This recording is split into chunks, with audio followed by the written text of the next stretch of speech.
पिछले क्लास में हम लोग दो लॉ को पढ़ चुके थे, मेंडल्स लॉ को।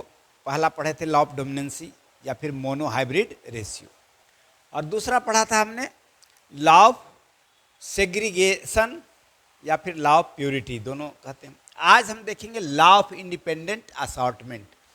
ये क्या कहता है? लॉ ऑफ इंडिपेंडेंट असॉर्टमेंट का मतलब क्या है? इंडिपेंडेंट माने स्वतंत्र, असॉर्टमेंट माने विन्यास, सजावट, विन्यास सजावट। अब हम सब जानते हैं कि हमारे पास जो भी क्रोमोसोम है उस पर जीन की एक सजावट है, और एक जीन पेयर में फादर के सारे ट्रेट सजे हुए हैं, दूसरे में मदर के ट्रेट सजे हुए हैं। तो दोनों का जो पोजीशन है, दोनों का जो लोकेशन जीन पर है, जो अरेंजमेंट है, उसी को असॉर्टमेंट कहा जाता है। तो जब ट्रेट्स कोई नई पीढ़ी में ट्रांसफ़र हो रहे हैं और फिर से एक नया सजावट बना रहे हैं, तो उसके लिए पूरी तरह स्वतंत्र हैं वो। ऐसा बिल्कुल नहीं है कि वो जिस तरह के असॉर्टमेंट पेरेंट्स में था वही असॉर्टमेंट ऑफ स्प्रिंग में अपनाएंगे, वही सजावट ऑफ स्प्रिंग में अपनाएंगे, ऐसा नहीं है। हर एक ट्रेट स्वतंत्र हैं। जैसे हम कहते हैं कि डोमिनेंट ट्रेट एक्सप्रेस करता है, तो इसका ये मतलब थोड़ा ही कि रिसेसिव ट्रेट समाप्त हो गया। वो अपने स्वतंत्र अस्तित्व को कायम रखते हैं, है ना। ट्रेट्स जो हैं वो अपने स्वतंत्र अस्तित्व को कायम रखते हैं, और जब वो किसी दूसरे बार पेयरिंग करते हैं, दूसरे बार असॉर्ट करते हैं, यानी कि ऑफस्प्रिंग में जो असॉर्टमेंट होती है उसमें कोई भी ट्रेट किसी के साथ जाने के लिए बिल्कुल स्वतंत्र है। डोमिनेंट ट्रेट डोमिनेंट के साथ जाने के लिए असॉर्ट है, डोमिनेंट ट्रेट किसी रिसेसिव के साथ जाने के लिए स्वतंत्र है, रिसेसिव रिसेसिव के साथ जाने के लिए स्वतंत्र है, रिसेसिव किसी डोमिनेंट के साथ जाने के लिए स्वतंत्र है। ऐसा कुछ नहीं है कि जो अरेंजमेंट या जो असॉर्टमेंट पेरेंटल कैरेक्टर्स में था वही असॉर्टमेंट ऑफ स्प्रिंग में होगा। अब इसका एक उदाहरण हम समझाने की कोशिश करते हैं। मान लीजिए कि एक फादर का बाल काला और करली है, ब्लैक और करली है, तो उनमें जो एक्सप्रेस हो रहा है वो कलर ब्लैक है और शेप उसका कैसा है? करली है। शेप कैसा है? करली। और मदर जो है उनका कलर है ब्राउन बाल का, और शेप स्ट्रेट है, एकदम सीधा बाल है, स्ट्रेट है। अब बच्चे में कोई जरूरी नहीं है कि काला और करली आएगा या ब्राउन और स्ट्रेट आएगा। चार पॉसिबिलिटियां इसमें है। एक पॉसिबिलिटी है कि जो बच्चे होंगे उसका बाल काला और करली हो। दूसरी पॉसिबिलिटी है कि ब्राउन और स्ट्रेट हो। तीसरी पॉसिबिलिटी है कि रंग काला हो लेकिन शेप स्ट्रेट हो जाए। और चौथी पॉसिबिलिटी है कि रंग ब्राउन हो और शेप करली हो जाए। तो यहाँ पर हम चार पॉसिबिलिटियों को जब देख रहे हैं तो इसका सीधा सा मतलब है कि वो जो ट्रेट है वो बिल्कुल स्वतंत्र है किसी भी के साथ पेयर बनाने के लिए, है ना। शेप जो का है करली और जो कलर है ब्लैक, दो जीन इसमें है। इसको बनाने के लिए दो जीन लगे, एक शेप के लिए करली लगा और कलर के लिए ब्लैक लगा, और मदर में शेप के लिए स्ट्रेट लगा और कलर के लिए ब्राउन लगा। और ये अगर अगला जो जोड़ा बनाएंगे तो काला रंग है जो स्ट्रेट शेप के साथ भी जा सकता है और करली शेप के साथ भी जा सकता है, इसके लिए पूरी तरह से स्वतंत्र है। और ब्राउन रंग जो है वो स्ट्रेट शेप के साथ भी जा सकता है और करली शेप के साथ भी जा सकता है, इसके लिए भी पूरी तरह स्वतंत्र है। तो मे भी कि उनके जो चार बच्चे हों और चारों में ये शेप बिल्कुल अलग अलग तरह का हो सकता है। मे भी कि एक बच्चा काला और करली बाल वाला हो जाए और दूसरा बच्चा ब्राउन और स्ट्रेट बाल वाला हो जाए, तीसरा बच्चा काला और स्ट्रेट बाल वाला हो जाए, और तीसरा ब्राउन और करली बाल वाला हो जाए। यानी कि इसी चार में देखेंगे ये चार तरह के संभावनाएं हैं और चार तरह के हो सकते हैं। होंगे ही ऐसा कोई नहीं कह सकता, क्योंकि ट्रेट्स जिस वक्त बना रहे हैं ये किसी भी के बस में नहीं है कि बनाने वक्त उसमें कोई छेड़छाड़ कर पाए। तो हो सकता है, पॉसिबिलिटी की बात आती है। और यही कारण है कि कोई भी दो व्यक्ति पूरी दुनिया में एक जैसे बिल्कुल नहीं है। 7 अरब माना जाता है कि आबादी है, हालांकि इधर तो रिकॉर्ड में कुछ बदलाव आया होगा, लेकिन 7 अरब आबादी अगर है तो 7 अरब में भी दो व्यक्ति एग्जैक्ट कॉपी कभी नहीं मिलेंगे। सिर्फ आइडेंटिकल ट्विन को छोड़कर। आइडेंटिकल ट्विन को छोड़कर कोई भी दो व्यक्ति एक जैसे नहीं मिलेंगे। 23,000 जीन है हमारे शरीर में, 23,000 जीन है जो हमारे कैरेक्टर को तय करते हैं, एक एक चीज को तय करते हैं। अब सोचिए कि ये 23,000 फादर का और 23 है, दोनों जब असॉर्ट करेंगे, दोनों के मम्मी पापा का जीन जब असॉर्ट करेंगे तो कौन किसके साथ बना लेगा, है ना, इसमें से कौन किसके साथ जोड़ा बनाएगा ये कहना संभव नहीं। इसलिए हर एक व्यक्ति एक दूसरे से डिफर हो जाएंगे, क्योंकि जीन का सेट बदल गया, बच्चे में जीन का सेट बदल गया। कभी ट्रू कॉपी हो ही नहीं सकते। ट्रू कॉपी अगर होंगे तो सिर्फ तभी हो सकते हैं कि सिर्फ एक ही तरह के जीन दोनों में हैं। तो ये प्लांट में हो सकता है, सेल्फ पॉलिनेशन में संभव है, एनिमल में ये बिल्कुल संभव नहीं है कि बिल्कुल एक जैसी कॉपी मिले, है ना। क्लोनिंग वगैरह जो है वो प्लांट में संभव है ना। ये सेक्सुअल रिप्रोडक्शन में संभव है, लेकिन सेक्सुअल रिप्रोडक्शन में एनिमल में, क्योंकि एनिमल में तो ये सेक्सुअल नहीं होता है रिप्रोडक्शन, तो यहाँ तो दो अलग अलग जीन सेट आएंगे, इसमें बिल्कुल संभव नहीं है। और नहीं संभव होने के पीछे यही लॉ ऑफ इंडिपेंडेंट असॉर्टमेंट है ना। तो इस तरह हम देखेंगे। अब सवाल है कि अभी तक तो हम रूल जान लिए कि भाई हाँ मेंडलसला ने ये कहा, लेकिन साइंस बिना प्रमाण के कुछ भी मानती नहीं, या फिर ये मानेंगे कि लॉ मेंडल्स ने आखिर कैसे बनाया, उसने कौन सा रिसर्च, कौन सा ऐसा प्रयोग किया जिस पर कि के आधार पर इतने सारे लॉ को बनाए। हम मैच करा के देखेंगे कि हाँ उनके लॉ जो है उनके एक्सपेरिमेंट पर फिट बैठता है कि नहीं। तो सबसे पहले मेंडल ने एक एक लक्षणों के जोड़े को, एकल लक्षण के जोड़े, मोनोहाइब्रिड, है ना, रेशियो को लिया। तो एक लक्षण, अच्छा उसने पी प्लांट को लिया, ये हमने बताया था इसके पहले कि पी प्लांट को क्यों लिया, पी प्लांट के सिलेक्शन के पीछे क्या कारण थे, दूसरा प्लांट उन्होंने क्यों नहीं सेलेक्ट किया। दूसरा प्लांट, पी प्लांट सिलेक्शन करने के पीछे कारण थे कि पी प्लांट की वाइडर एडेप्टेबिलिटी दुनिया के हर जगह पाए जाते। मान लिया मेंडल किसी ऐसे प्लांट पर रिसर्च करते जो कहीं और नहीं पाया जाता, तो लोग उन पर भरोसा नहीं कर पाते, है ना। दूसरा सेल्फ पॉलिनेशन, पी में प्लांट में सेल्फ पॉलिनेशन होने वाला ये प्लांट है ना। तो सेल्फ पॉलिनेशन इसमें F2 जनरेशन में जरूरी है, इसलिए सेल्फ पॉलिनेटेड प्लांट है, इसलिए इसने चुना इसको।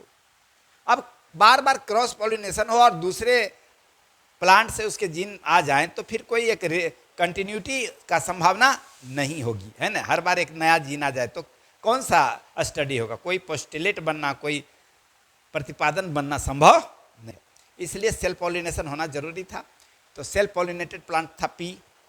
तीसरा कारण था कि short life span, pea plant के बहुत छोटे लाइफ स्पैन है। देखो वो paper, why are you turning the paper, don't you completely concentrate to me. Classroom का यही मतलब होता है ना। अभी सर ने बताया ना कि क्लासरूम की क्या विशेषता होती है, और उसका कभी भी उसका ऑनलाइन नहीं करेगा कंपेयर। तो हमने क्या कहा कि हमने अभी इस पर क्या पर बोल रहा था, हाँ एग्जाम्पल हम दे रहे थे कि हाँ एक तो शॉर्ट इसका लाइफ स्पैन है, शॉर्ट लाइफ स्पैन, कम समय में ये ज़्यादा, एक ही साल में 4-4 इसकी पीढ़ियाँ हो जाएंगी मटर की। तो जितनी पीढ़ियाँ होंगी उतने ही स्टडी होगा, एक पीढ़ी में तो स्टडी होने वाला चीज़ नहीं है ना। उनके संतान क्या हुए, उनके संतान क्या हुए, उनके संतान क्या हुए, जितना करेंगे उतना ही इसका अध्ययन क्लियर होते चला जाएगा। तो शॉर्ट लाइफ स्पैन है मटर का, है ना। और चौथा 7 कंट्रास्टिंग कैरेक्टर, 7 विपरीत लक्षणों के जोड़े हैं इसमें। स्टेम में है टॉलनेस, सीड में उसका शेप गोल है और रिंकल है, कलर येलो और ग्रीन है, फ्लावर उसका वाइट, पर्पल और वाइट है, और पोजीशन उसका टर्मिनल और एक्जियल है, और पॉड जो छेमी कहते हैं हम लोग बोलचाल की भाषा में, पॉड है, वो रंग में ग्रीन और येलो है, और आकार शेप में इन्फ्लेटेड और कॉन्स्ट्रिक्टेड है ना। तो इसीलिए चुना। ये सब क्वेश्चंस आते हैं, है ना। अब हम देखेंगे कि कैसे मेंडल के सिद्धांतों को, मेंडल के पोस्टुलेट को सत्य हम साबित करेंगे, उनके ही बनाए एक्सपेरिमेंट पर कैसे इसको देंगे, है ना। तो पहला आता है monohybrid ratio, hybrid ratio, monohybrid ratio यानी एकल लक्षणों के जोड़े, है ना। तो एक लक्षण में उन्होंने टॉल चुना। कैसा टॉल? प्योर। और एक तरफ है ना एक, और दूसरा चुना, एक मेल और एक फीमेल चाहिए ना, और दूसरा चुना ड्वार्फ, और ये भी प्योर। अच्छा, प्योर का क्या मतलब है? कैन यू से प्योर का क्या मतलब है? ओ नहीं आ रहा। Monohybrid, monohybrid ratio. तो क्या क्या लिए लक्षण? स्टेम का लिए टॉल, कैसा लिए? प्योर। और ड्वार्फ तो प्योर ही होगा, इसमें तो क्रॉस होने का संभावना है ही नहीं। प्योर, प्योर का मतलब क्या होता है? जो ट्रेड्स बार बार दोहराए आने वाली पीढ़ियों में वो प्योर ट्रेड्स कहलाते हैं, और जो ट्रेड्स आने वाली पीढ़ियों में बदल जाए उसको हाइब्रिड ट्रेड्स कहा जाता है ना। तो अब इसमें लिखेंगे सबसे पहले पेरेंटल जनरेशन। पेरेंटल जनरेशन यही स्टाइल में लिखिएगा एग्जाम में भी, क्योंकि बहुत सारे एग्जाम बच्चे क्या करते, टीटी इधर लिख दिए, टीटी लिख दिए, सब कुछ लिख दिए, लेकिन स्टेप्स को मेंटेन ही नहीं किए, है ना। और जब होगा तो हम तो सही लिख के आए हैं, आज देखेंगे नंबर आया ही नहीं, कहाँ नंबर गया। तो अपने स्टेप को मेंटेन नहीं किया, केवल बस रिजल्ट लिख दिया। Parental generation, parental generation. तो पेरेंटल जनरेशन में इधर से थोड़ा और लिखेंगे, parental generation, parental generation. Parental generation में था क्या? टी वाला पेयर्स, और इसमें ये था बौना ड्वार्फ में गैमिट। गैमिट बना जेनेरेशन, है ना। गैमिट क्या बना? तो गैमिट में सेपरेशन हो। गैमिट तो सिंगल ही, एक ही क्रोमोसोम के बनेंगे, तो एक गैमिट इसके बनेंगे, एक गैमिट इसके बनेंगे, है ना। और उसके बाद इसमें भी एक गैमिट इसके बनेंगे और एक गैमिट इसके बनेंगे, है ना। और इसको हम क्या करेंगे? क्रॉस पॉलिनेशन करवाएंगे। क्या कराएंगे? क्रॉस पॉलिनेशन, दोनों के बीच क्या करवाएंगे?